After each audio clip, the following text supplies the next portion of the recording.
Welcome to the Voice of Retail. I'm Michael LeBlanc, your host. The Voice of Retail is produced in conjunction with Retail Council of Canada and is presented by Hale, a performance marketing partner trusted by brands like ASICS, Sage, and Orange Theory to scale with focus and impact. Fawad, welcome to the Voice of Retail podcast. How are you doing this morning? I'm doing really well, Michael. How are you? I'm fantastic. Thanks for joining me on the mic. And where am I finding you today? I am in Toronto at my home today. Fantastic. Now, do you travel a lot in your job? I mean, that's kind of part and parcel. We'll get into what you do for a living, but do you frequently travel for business? Do you travel more now, less now? Yeah, I'm a travel and a foodie by nature, so I do tend to do that with or without my job. But absolutely, the job has a huge component of travel to it, and I enjoy doing that. All right. When Air Canada's flying, anyway, it's more enjoyable then. That's correct. All right. Well, listen, before we jump in, we want to talk about AI and this new report you guys got. Let's talk about you. Tell us a little bit about yourself. I see you both have a technical background and a consulting background, but tell us how you became you and what you do for a living. Yeah, absolutely. So I currently lead Accenture's retail practice in Canada, and I've been part of the retail community for the past 15 plus years now, and primarily my role has evolved in a few different places in my career. But I've spent a lot of time with retailers and still do spend a lot of time with retailers, sort of identifying strategies, disruptions, technical advancements that are taking place, change in operations, sort of helping them identify where the risks are going to be, bring risk mitigation strategies, think with them and think for them sometimes, but also help them build ideas, which is the most exciting part of the job. As you can see, there's so much shift in the retail industry. It's a really exciting part of the job. And that shift is a lot about the retailers that are reinventing themselves. And I find that quite fascinating in terms of how the Canadian industry has responded and how our consumers are adopting these technologies. And so I spend an inordinate amount of time thinking through what is to come. So, and I really enjoy that part of the job. And when you say retail, I just wanted to chalk the field a little bit. What do you include in that? I think a department store retail, for example, a specialty retailer. Do you include banking? Do you include grocery, restaurant, or do you include food service? Chalk that field for me a bit. Yeah, it's primarily traditional retailers, store-led operations of any sort that would fall into that category. We tend to think of consumers on the front lines as sort of the first hit of day-to-day retail in terms of consumer goods and sort of the use of consumer goods. Perfect. All right, well, let's talk about Accenture. There will be very few people listening to the pod who won't know the name, but let's talk about, maybe they don't know enough. Let's talk about the scope, of the scale globally in Canada, chalk that big environment for us, and then what sets you apart from your counterparts here in Canada. Yeah, we're a 7,000 to 8,000 strong company in Canada now, Michael, and across many industries, across all sort of typical industry verticals that you would think about, from retail to public sector to financial services. My job is to focus on the retail side of the business and help our clients work through transformations, decisions, disruptions, innovations, and bring those innovations down to not just strategies, but also to operations and helping these clients think through what growth looks like across this. And so they come in multiple different shapes and forms, but there's technology pieces to us, there is strategy pieces to us, there's deep operations pieces to Accenture. And when your clients or prospective clients are thinking about their choices in this realm, how do you say, listen, here's how we stand apart, or here's what's different about Accenture here in Canada, other than your expertise? But everybody's got a little bit of expertise. So how do you say, listen, choose us because we'll do the following things. We understand the following things maybe a bit better than our counterparts. Yeah, from an Accenture retail standpoint, I mean, we call it, I mean, pardon the pun, it's just the get stuff done company. Okay. Right. And that's how our clients think about us. And that's how we differentiate it. We, it's end to end, get stuff done. We run and we operate and we strategize across, in no particular order. So get stuff done when you need get stuff done of a transformation, then you choose Accenture. Gotcha. So they can use ChatGPT and the new function to put the big strategy document together. Anybody can do that, but it's you guys that'll actually make it happen. That's correct. And we're very good and adept because we have deep operational capabilities. We're very good at adapting value to strategy, right? And that is primarily through experience of having, the day-to-day in front of us. Nice. All right. Well, let's talk about this new survey that brought us together today. Me, My Brand, and AI, the new world of consumer engagement, building resilient relationships between consumers, brands, and AI in times of uncertainty. What a handle. It's a great one. Let's talk about the tradecraft behind the survey. Global survey, Canadian survey, where was it fielded, and why, of all the things you guys could study, did you study this? Yeah, so 18,000 respondents to the survey, globally conducted, Australia, Brazil, Canada, France, Germany, amongst many countries. It was conducted in 2025, and it's in its sixth year of research, and it offers a pretty unique and relationship-based insight with consumers in terms of how their behavioral patterns are influencing what they conduct, within their buying patterns in the market.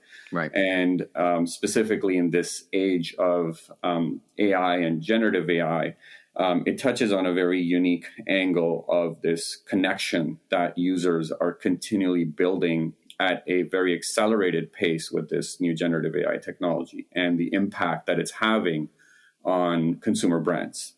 And it talks about how and where these impacts occur and what it is that retailers can respond to in terms of this impact. So the survey being 6 years old, each survey you choose a thing to talk about, obviously, right? So probably we're talking about COVID back 6 years ago, and now you chose AI. Okay, I get it. So it's a long annual survey, and each survey you pick a topic, right? That's correct. All right. So your report highlights, first of all, 57% of Canadian consumers feel unusually high levels of uncertainty in their daily lives. My first question for you is, can I meet the other 43% and understand what kind of Zen process or insights they have that they're more certain? Like, ooh, my goodness, it's very uncertain times. Like, how do you think this climate of uncertainty is fueling? What I found very interesting about your research is this connection between uncertainty and trust with a machine, with generative AI.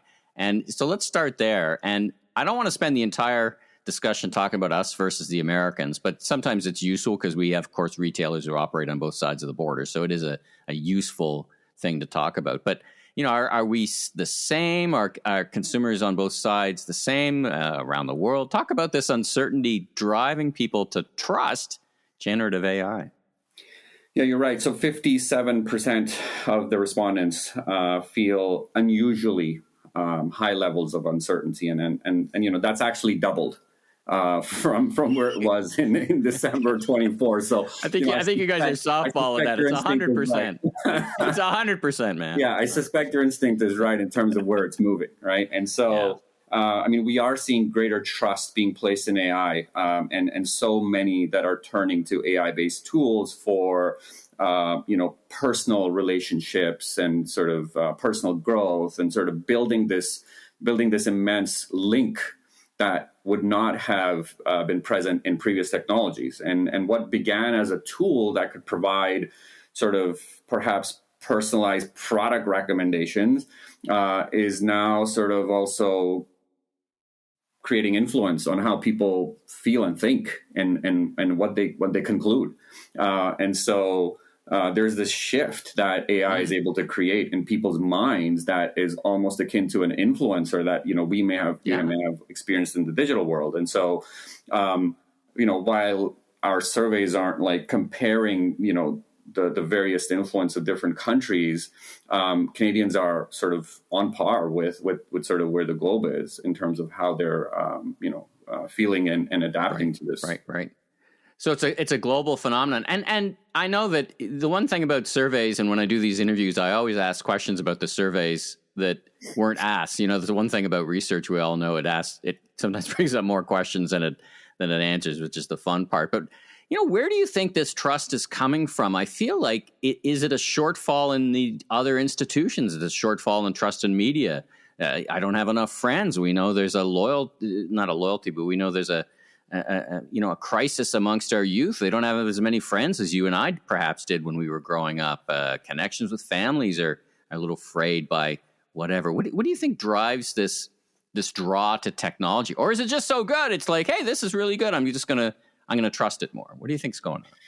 Yeah, I think if you step back, human psychology and what human interaction looks like has been sort of the cornerstone of marketing from the very beginning, right? And so just allowing users to interact with a platform that gives back useful and valuable information creates that sort of seeking for value purpose that all humans have innately. Mm-hmm. And I think that's what drives the connection with the generative AI piece. And while our survey, again, did not think about or talk about other institutions and their influence on this, I think just from a pure behavioral perspective, we see that this interaction is getting more and more pervasive, and there is stickiness, as we would call it back in the digital days, to the channel, which I believe for retailers is a exceptional opportunity as they start to see beyond this availability of a channel that's come to them for where consumers are now interacting in a very deep and connected way. It's interesting. I mean, as a side note, I think we're being deeply manipulated by just even the way that these AI answer our question. Like, hey, that was a great choice. Hey, that was a great question. Like, it's not like a binary response. I think there's a lot going on. These guys are spending a lot of money. Anyway, that's kind of a side note. Let's transition to talk about shopping and retail specifically. Your survey, interesting, 46% of Canadians made a purchase based on Gen AI recommendations. 72% would trust an AI personal shopper. Wow. We've seen the rise of influencers. Now we've got digital influencers. Are we thinking this is more powerful than friends, family, even social media? How does this all come together? Yeah, I mean, the data certainly aligns that people are using this channel more and more, and 75% are open to AI-powered sort of personal shopping responses, or personal shopper, if you may. And I think that particular ability for the recommendation within that AI continuum is becoming better and better and better, and it's continuing to grab people's attention and their experience.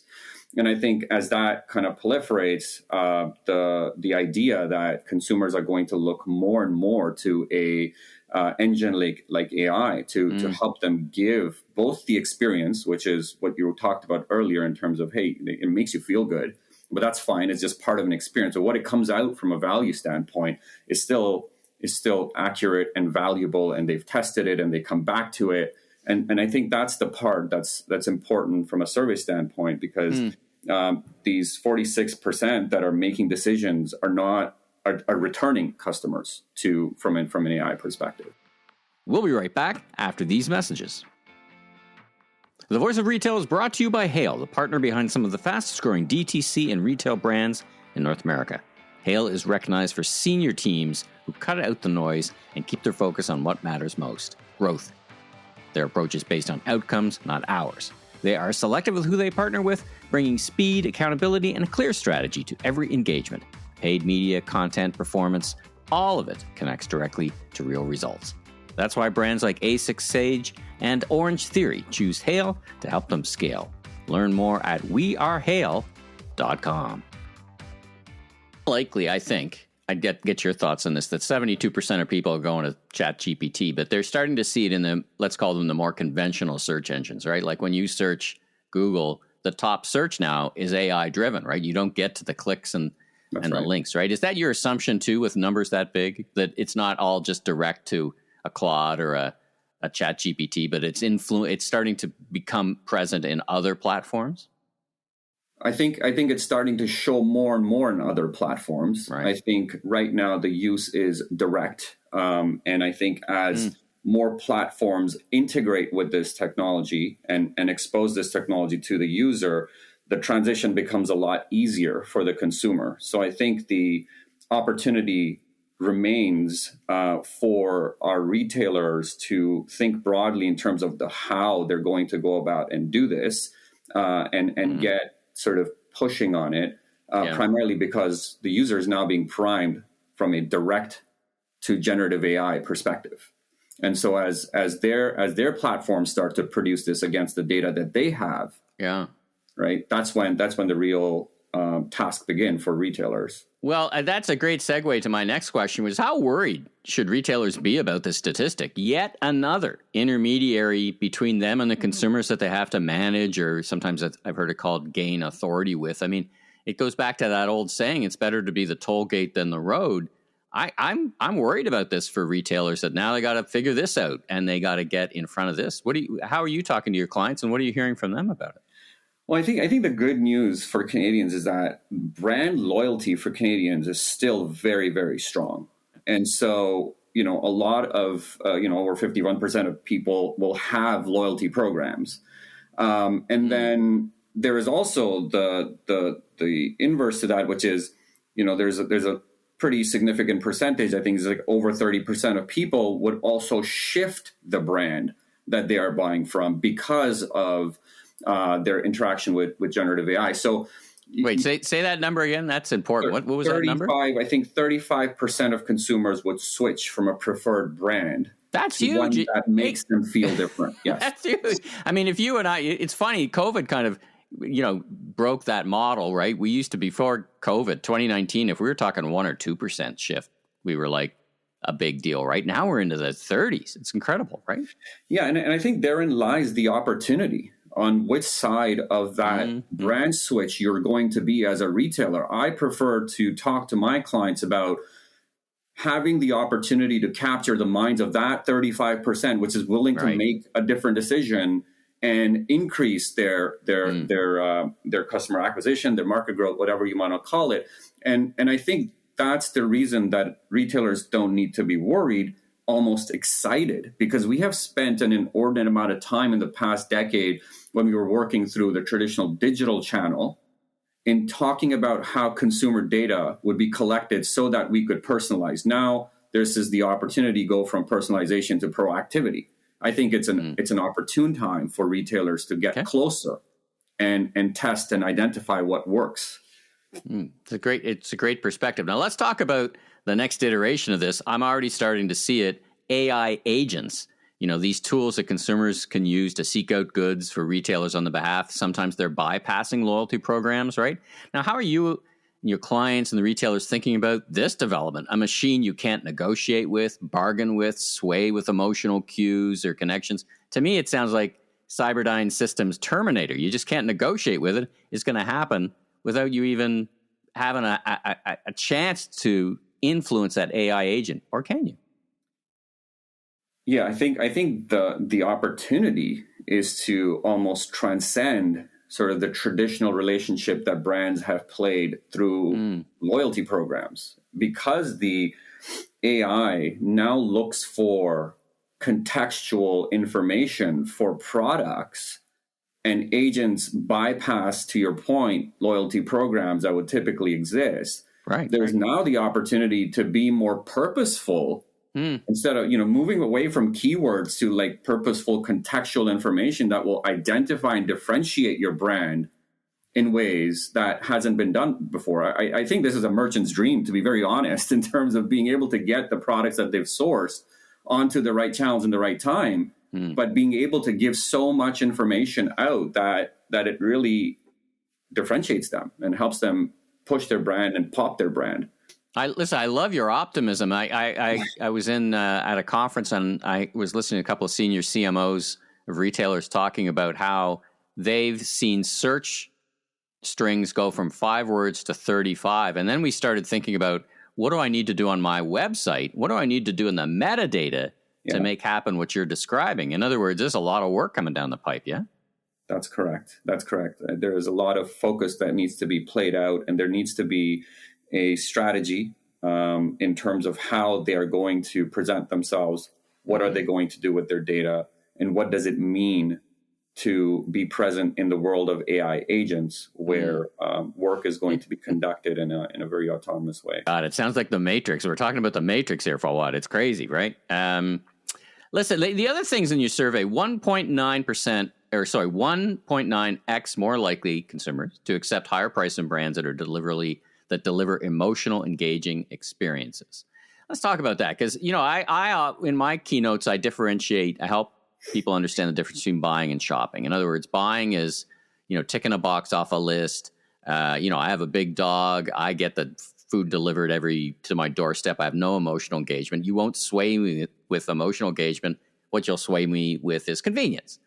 On the other side, there's shopping, and there's that chance to be emotionally engaged. And consumers kind of live in both worlds, a two-part strategy. So, can you see how you can influence consumers in both ways, both this broader experience, but also, for those that aren't looking for an experience, they're just looking for a task to get done efficiently. Can you see your way through both those things? I think it was you, Michael, in one of your podcasts. You talk about job versus joy, right? Is the way you put it, right? And I think that's a powerful thing to think about, because on two fronts, even the jobs could possibly be done by AI agents. That's one aspect of it, the job part.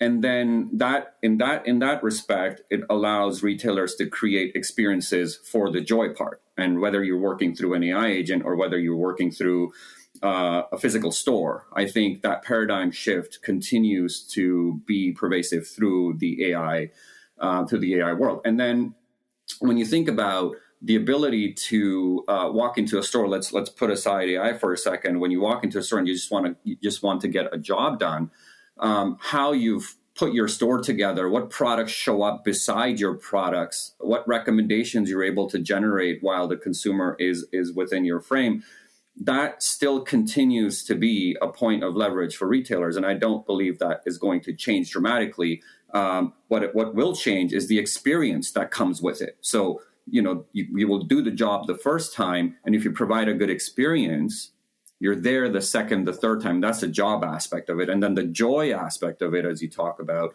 continues to be built on these experiences that are going to be more elaborate, perhaps, and more pronounced in the AI world. Okay.